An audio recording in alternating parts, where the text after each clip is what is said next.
now going to solve fourth question of this exercise, chapter 2, class 8, NCERT mathematics book. In this question we have been given a little bit more difficult question. We have polynomial in both numerator and denominator of left hand side. It is very simple. There is no need to afraid of anything. The same cross multiplication step will be followed. The numerator of LHS will be multiplied to the denominator of RHS, and the denominator of LHS will be multiplied to the numerator of RHS. This step can only be followed if we have ratio in both the sides, both left hand side and right hand side of the equal sign. So now let us write the second step. 3y plus 4, it is already present, it will be multiplied with 5 equal to, this is 2y 2 minus 6y into minus 2. Let me put it in the bracket. Now we need to do distributive step. We need to multiply and open the brackets. For that distributive property will be used. Now multiply 5 with 3y, again with 4. So 3y into 5 plus 4 into 5 equals to, in the right hand side similarly minus 2 will be multiplied with 2 and with minus 6y. So 2 into minus 2 minus 6y into minus 2.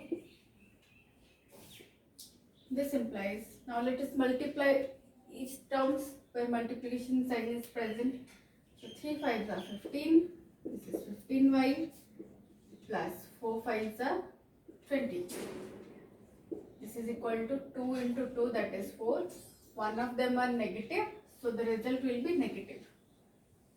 Now here in this multiplication both the terms are negative, so the result will be positive. So I am putting the plus sign. 6 2s are 12.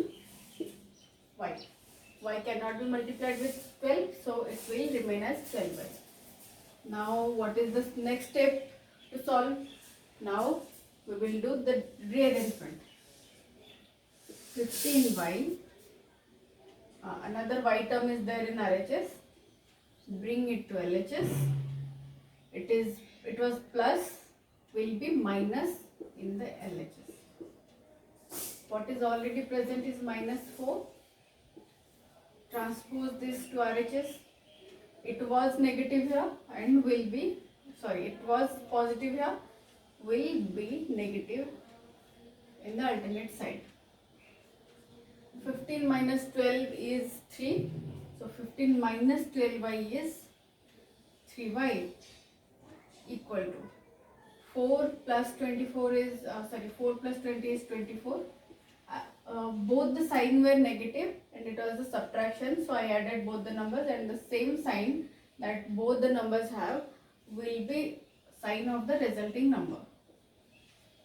Now we need to find y, so remove 3 and divide it with the RHS. So 24 by 3.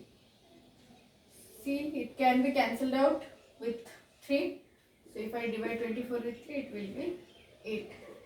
This implies y equals to minus 8. So this is the value of y in this equation. Hope you understand. Thank you everyone for watching this.